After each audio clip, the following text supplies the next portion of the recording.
Hello again. So glad you could join us today. We're reading from the Complete Jewish Bible, which is a translation of the Hebrew Bible. Deuteronomy chapter 6, verses 4 through 9. Shema. Hear, Israel, Adonai our God, Adonai is one. And you are to love Adonai your God with all your heart, all your being, and all your resources. These words which I am ordering you today are to be in your heart, and you are to teach them carefully to your children. You're to talk about them when you sit down at home, when you're traveling on the road, when you lie down, and when you get up. Tie them on your hand as a sign, put them at the front of a headband around your forehead, and write them on the door frames of your house and on your gates. Matthew chapter 6, verses 9 through 14, the Lord's Prayer. Our Father in heaven, may your name be kept holy. May your kingdom come. Your will be done on earth as in heaven. Give us the food we need today.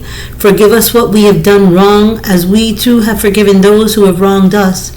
And do not lead us into hard testing, but keep us safe from the evil one. For kingship, power, and glory are yours forever. Genesis chapter 23. Sarah lived to be 127 years old. These were the years of Sarah's life. Sarah died in Kiryat Arba, also known as Hebron, in the land of Canaan. And Abraham came to mourn Sarah and weep for her. Then he got up from his dead one and said to the sons of Het, I am a foreigner, living as an alien with you. Let me have a burial site with you, so that I can bury my dead wife. The sons of Het answered Abraham, Listen to us, my lord. You are a prince of God among us, so choose any of our tombs to bury your dead. Not one of us would refuse you his tomb for burying your dead. Abraham got up, bowed before the people of the land, the sons of Het, and spoke with them. If it is your desire to help me bury my dead, then listen to me.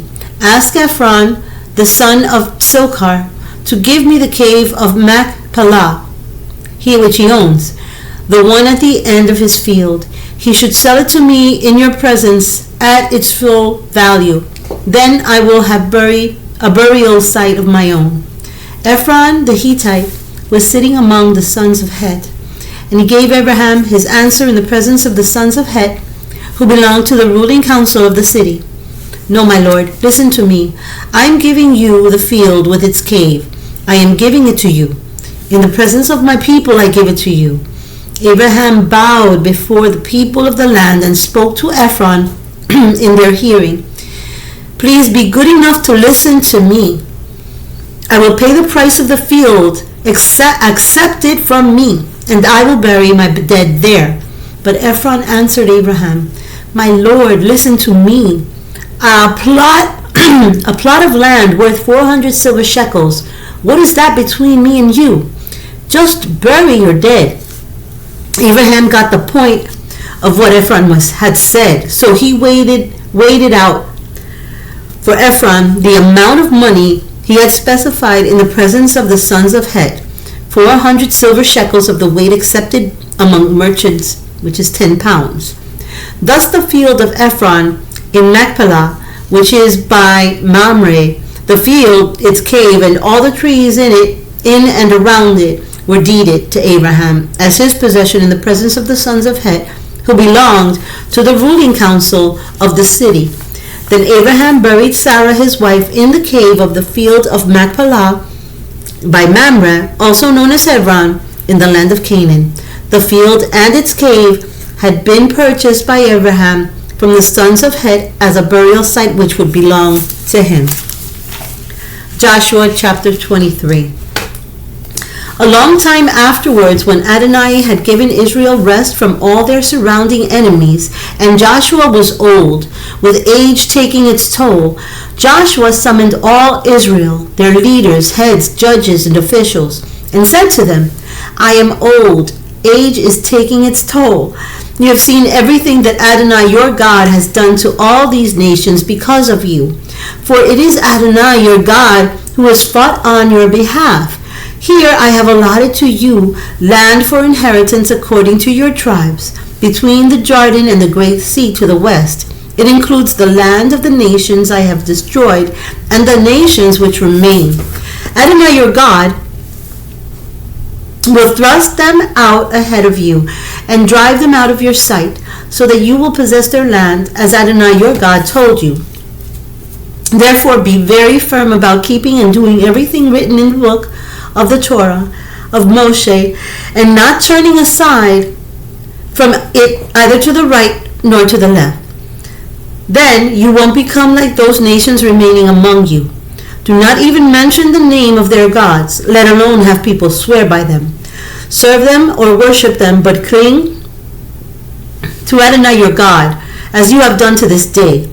This is why Adonai has driven out great strong nations ahead of you, and it explains why no one has prevailed against you to this day. Why one man of you has chased 1,000, and it's because Adonai your God has fought on your behalf, as he said to you. Therefore take great care to love Adonai your God. Otherwise, if you retreat and cling to the remnant of these other nations remaining among you, if you make marriages with them and have children with them and they with you, know for certain that Adonai your God will stop driving out these nations from your sight.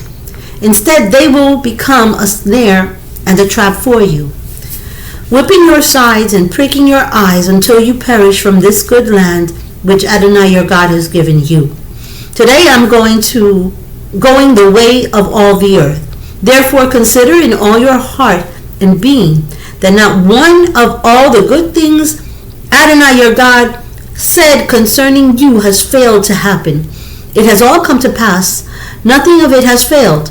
Nevertheless, just as all the good things Adonai your God promised you have come upon you, likewise Adonai will bring upon you all the bad things too, until he has destroyed you from this good land which Adonai your God has given you. When you violate the covenant of Adonai your God, which he ordered you to obey, and go and serve other gods and worship them, then the anger of Adonai will blaze up against you, and you will perish quickly from the good land which he has given you. Psalms 23, very well known Psalm of David. Adonai is my shepherd, I lack nothing. He has me lie down in grassy pastures. He leads me by quiet water. He restores my inner person. He guides me in right paths for the sake of his own name. Even if I pass through dark ravens, I will fear no disaster, for you are with me. Your rod and staff reassure me. You prepare a table for me, even as my enemies watch. You anoint my head with oil from an overflowing cup. Goodness and grace will pursue me every day of my life, and I will live in the house of Adonai for years and years to come. Matthew chapter 23. Then Jeshua addressed the crowds and his Talmudim, the Torah teachers and the Perushim. He said, sit in the seat of Moshe. So whatever they tell you, take care to do it. But do not do what they do, because they talk but do not act. They tie heavy loads onto people's shoulders but will not lift a finger to help carry them. Everything they do is done to be seen by others, for they make their tefillin broad and their tzitziot long. They love the place of honor at banquets and the best seats in the synagogues, and they love being greeted differentially in the marketplaces and being called rabbi. But you are not to let yourselves be called rabbi, because you have one rabbi, and you are all each other's brothers. And do not call anyone on earth Father, because you have one Father, and he is in heaven. Nor are you to let yourselves be called leaders, because you have one leader, and he is the Messiah. The greatest among you must be your servant. For whoever promotes himself will be humbled, and whoever humbles himself will be promoted. But woe to you, hypocritical Torah teachers and Perushim, for you are shutting the kingdom of heaven in the people's faces, neither entering yourselves nor allowing those who wish to enter to do so. Woe to you, hypocritical Torah teachers and Perishim! You go about over land and sea to make one proselyte, and when you succeed, you make him twice as fit for Gehinnom as you are. Woe to you, you blind guides! You say if someone swears by the temple, he is not bound by his oath, but if he swears by the gold in the temple, he is bound. You blind fools! Which is more important, the gold or the temple which makes the gold holy? And you say, if someone swears by the altar, he's not bound by his oath.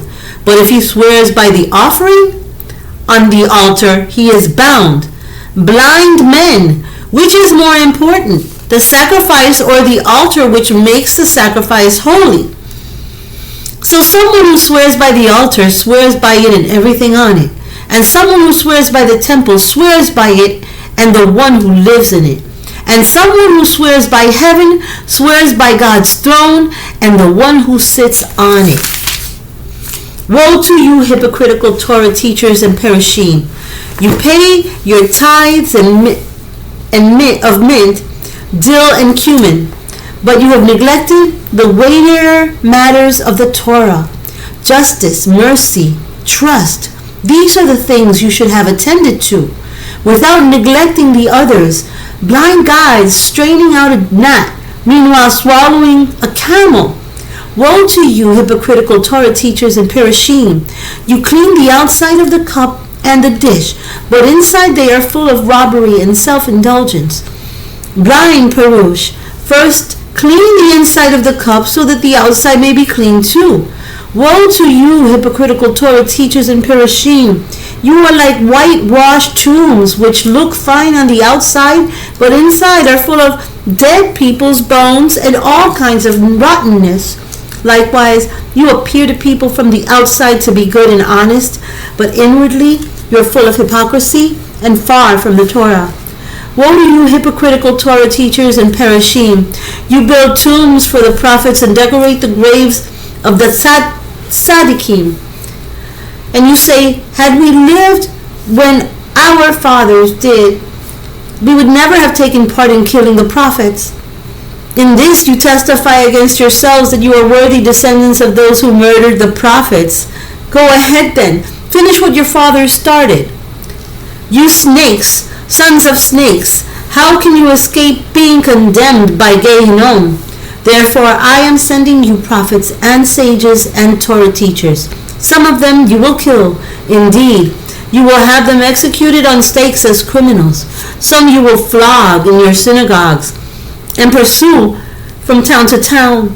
And so on you will fall the guilt for all the innocent blood that has ever been shed on earth, from the blood of the innocent Havel to the blood of Zechariah ben Berechiah, whom you murdered between the temple and the altar. Yes, I tell you that all this will fall on this generation. Jerusalem, Jerusalem, you kill the prophets. You stone those who are sent to you. How often I wanted to gather your children, just as a hen gathers her chickens under her wings, but you refused. Look, God is abandoning your house to you, leaving it desolate. For I tell you, from now on, you will not see me again until you say, blessed is he who comes in the name of Adonai. Numbers chapter 6, verses 24 through 26. May Adonai bless you and keep you. May Adonai make his face shine on you and show you his favor. May Adonai lift his face toward you and give you his shalom. Thank you so much again for joining us. Until next time. Shalom, shalom.